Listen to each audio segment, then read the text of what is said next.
AP శాసన మండలిలో hot debate జరిగింది. వైసీపీ హయాంలో అసెంబ్లీ సాక్షిగా తన తల్లిని అవమానపరిచారు కాబట్టి చంద్రబాబు సభకు రాలేదని మంత్రి లోకేష్ గుర్తు చేశారు. అలాగే సోషల్ మీడియా పోస్టులపై కూడా శాసన మండలిలో వాడి వేడి చర్చ జరిగింది. ఒకసారి చూద్దాం.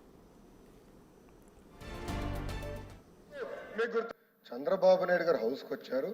శాసనసభ సాక్షిగా నా తల్లిని అవమానించారు అధ్యక్ష. అది గుర్తుపెట్టుకోండి. మీరు గౌరవ సభతో వస్తున్నారు. మా తల్లిని అవమానించారు. ఈ రోజు మీరు కావాలని పోస్టులు కూడా అక్కడ పెడుతున్నారు. మా తల్లిని అవమానించారు. ఆ రోజు మీకు గుర్తురాదా? ఎక్కడ అవమానించలేదు సార్, ఎక్కడ అవమానించలేదు. మీరు ఎట్లా మాట్లాడతారో. మీరు ఉన్నారా హౌస్ లో? ఆ రోజు కూర్చోండి. మా తల్లిని అవమానించారు. అక్కడ హౌస్ లో షర్మిల గారిని అవమానిస్తారు, విజయలక్ష్మి గారిని అవమానిస్తారు, మా తల్లిని అవమానిస్తారా? ఏం గుర్తురాదా మీకు? అదే ఒక్క నిమిషం నేను కూడా మాట్లాడచ్చు. గుర్తుపెట్టుకోండి. ఒక్క నిమిషం నేను కూడా మాట్లాడండి.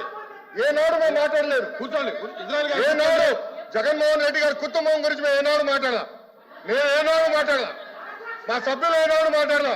కూర్చోండి. శాసనసభ సాక్షిగా మా తల్లిని అవమానిస్తే కూర్చోమంటారా?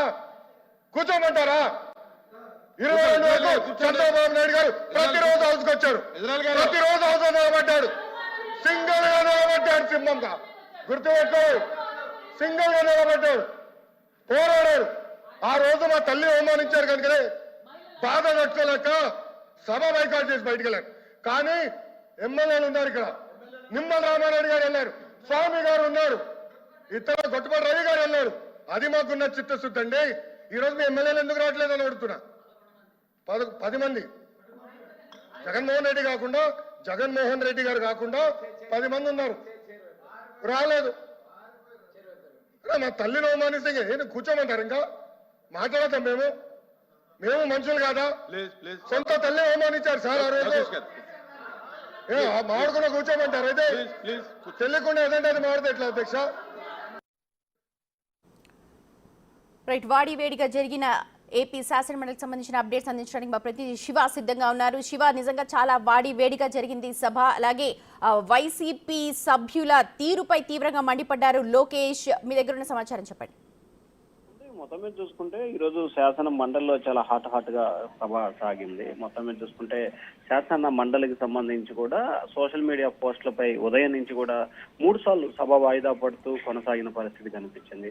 ఒకరిపై ఒకరు ప్రతి విమర్శలు చేసుకుంటూ శాసన మండలి ఒక దశలో అట్టుడికిపోయిన పరిస్థితి స్పష్టంగా కనిపించింది. ఇక సోషల్ మీడియాలో వరుసగా జరుగుతున్న పోస్టులకు సంబంధించి కూడా అధికార ప్రతిపక్షాల మధ్య తీవ్ర స్థాయిలో ఆరోపణలు ప్రత్యారోపణలతో కొనసాగిన పరిస్థితి కనిపించింది. సభ్యుల మధ్య ఒకరిపై ఒకరి మాటల యుద్ధం, ఒక రాజకీయ వాతావరణం అయితే కొనసాగింది. వరదుల కరియాని మాట్లాడుతున్న సమయంలో లోకేష్ జోక్యం చేసుకోవటం, అలాగే లోకేష్ మాట్లాడుతున్న సమయంలో అపోజిషన్ లీడర్ బొత్స సత్యనారాయణ కళ్యాణి జోక్యం చేసుకోవడంతో శాసన మండలి అంతా కొంత ఉద్రిక్తత వాతావరణం అయితే చోటు చేసుకున్న పరిస్థితి కనిపిస్తోంది. ముఖ్యంగా శాసన మండలిలో వైసీపీ సభ్యుల తీరుపై లోకేష్ తీవ్ర స్థాయిలో ఆగ్రహం, అసంతృప్తి వ్యక్తం చేసిన పరిస్థితి స్పష్టంగా కనిపిస్తా ఉంది. తన తల్లిని అవమానించిన నేపథ్యంలోనే తండ్రి కూడా లోకేష్ లేవనెత్తారు. తల్లిని అవమానించిన వ్యక్తికి టికెట్ ఇవ్వడం అంటే ఆయనని సమర్థించడం కాదా? తల్లిని, చెల్లిని ఇలా ప్రతి ఒక్కరిని అవమానించిన వారందరికీ కూడా టికెట్ ఇచ్చారు. ఇది టీడీపీ సంస్కృతి కాదు. వైసీపీ ఏం చెప్పదలుచుకుంది అంటూ ఆయన భావజాలంతో మనకు క్లియర్ గా అర్థమవుతోంది. ఇక్కడ ప్రధానంగా ఒకే అంశం, వైసీపీ వ్యాఖ్యలపై లోకేష్ తీవ్ర స్థాయిలో ఆగ్రహం వ్యక్తం చేసిన పరిస్థితి కనిపించింది.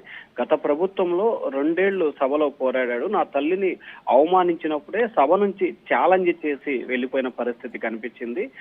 గౌరవ సభగా మారుస్తానని చెప్పి శపథం చేసి మరి వెళ్ళిపోయారు. వైఎస్ఆర్సీపీ ఎమ్మెల్యేలు ఎందుకు సభకు రావటం లేదో చెప్పాలని చెప్పి కూడా గట్టిగా డిమాండ్ చేశారు. మరొక వైపు తమ అధినేత చంద్రబాబు తన తల్లిని అవమానించడం మూలంగానే శపథం చేసి వెళ్లిపోయాడు.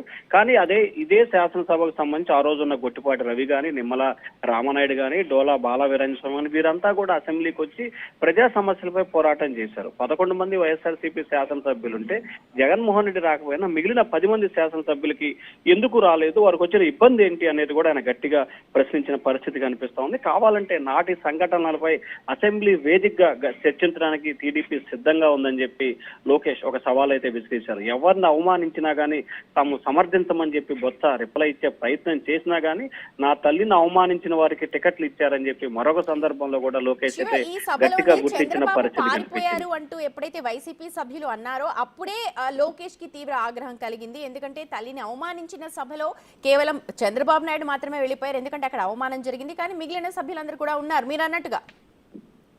సో అదే మొత్తం మీద చూసుకుంటే వైఎస్ఆర్సీపీకి సంబంధించి చర్చ జరుగుతున్న సమయంలోనే తన తల్లికి అవమానం జరిగింది కాబట్టి తన తండ్రి ఒక్కడే అసెంబ్లీలో శపథం చేసి వెళ్ళిపోయాడు, ఎమ్మెల్యేలంతా ఉన్నారు. కానీ ఇప్పుడు వైఎస్ఆర్సీపీకి సంబంధించిన ఎమ్మెల్యేలు ఎందుకు అసెంబ్లీకి రావట్లేదు, ఎందుకు చర్చలో పాల్గొనట్లేదు? శాసన మండలిలో మాత్రం మీరు బలం ఉందని చెప్పి వస్తున్నారు, కానీ శాసనసభకి ఎందుకు రావట్లేదు? అంటే బలం ఉంటే వస్తారు, బలం లేకపోతే రారా?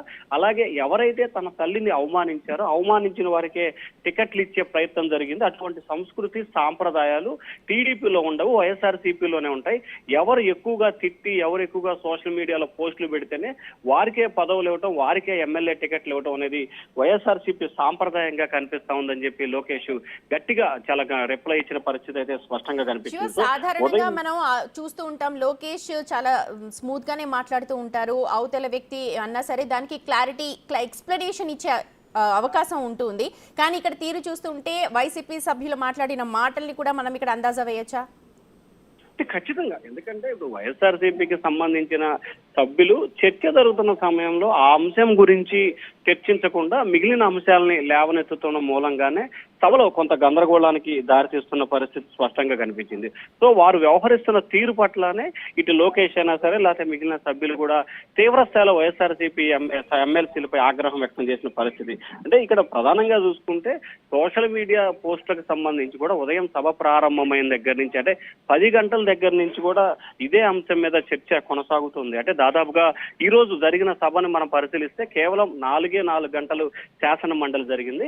4 గంటలు జరిగిన శాసన మండలిలో 3 సార్లు సభ వాయిదా పడ్డ పరిస్థితి గమనించాలి. సో ఇక్కడ ఈ నేపథ్యంలోనే వైఎస్ఆర్సీపీ సభ్యులకు సంబంధించి ఏదైతే సోషల్ మీడియా పోస్టులకు సంబంధించి అంశాన్ని చర్చించకుండా నాడు సభలో చంద్రబాబు పారిపోయాడు అని చెప్పి మాట్లాడతారు, దానికి కౌంటర్ ఘాటు డోలా వీరాంజనేయుల స్వామి చాలా ఘాటుగానే రిప్లై ఇచ్చిన పరిస్థితి కనిపించింది. మళ్ళీ వైసీపీ సభ్యుల పదే మాట్లాడటంతో దానికి లోకేష్ చాలా గట్టిగానే రియాక్ట్ అయిన పరిస్థితి కనిపిస్తుంది. మీలాగా తమ అధినేత ప్రజా సమస్యలు చర్చించకుండా వెళ్ళలేదు, తన తల్లిని అవమానించిన నేపథ్యంలోనే సభలో శపథం చేసి వెళ్లారు. కానీ ఈ రోజు జగన్మోహన్ రెడ్డికి ఎటువంటి అవమానం గానీ అన్యాయం గానీ జరగలేదు, ప్రజలే తిరస్కరించారు. కానీ ప్రజలు తిరస్కరించినందుకు ఎందుకు మీరు సభకు వచ్చి ప్రజా సమస్యలపై చర్చించట్లేదు అనేది లోకేష్ వావన్గా కనిపిస్తా ఉంది. అయితే వాస్తవానికి మీరు ఇందాక అన్నట్లు కూడా గతంలో అంటే ఆంధ్రప్రదేశ్ సంబంధించి 2014 నుంచి 19 వరకు మంత్రిగా ఉన్న సమయంలో కానీ లేకపోతే 19 నుంచి 24లో ఆయన ప్రతిపక్ష నేత కుమారుడుగా ఉన్న సమయంలో కానీ ఇప్పటి వరకు కానీ ఎప్పుడు కూడా లోకేష్ లో ఈ స్థాయిలో ఆగ్రహం ఆవేశం మనమైతే చూసిన పరిస్థితి కనిపించలేదు. మొదటిసారిగా ఆయన శాసన మండలిలో ఒక రకమైన ఉగ్ర రూపాన్ని వైఎస్ఆర్సీపీ ఎమ్మెల్సీలపై చూపించారని చెప్పి స్పష్టంగా అయితే అర్థమవుతుంది. అది కూడా తన తల్లిని అవమానించిన వ్యక్తులకు టికెట్లు ఇవ్వటం, అలాగే తన తండ్రి పారిపోయాడని చెప్పి మాట్లాడిన నేపథ్యంలోనే లోకేష్ ఈ స్థాయిలో గట్టిగా వ్యాఖ్యానించారని చెప్పి కూడా మనం భావించాలి.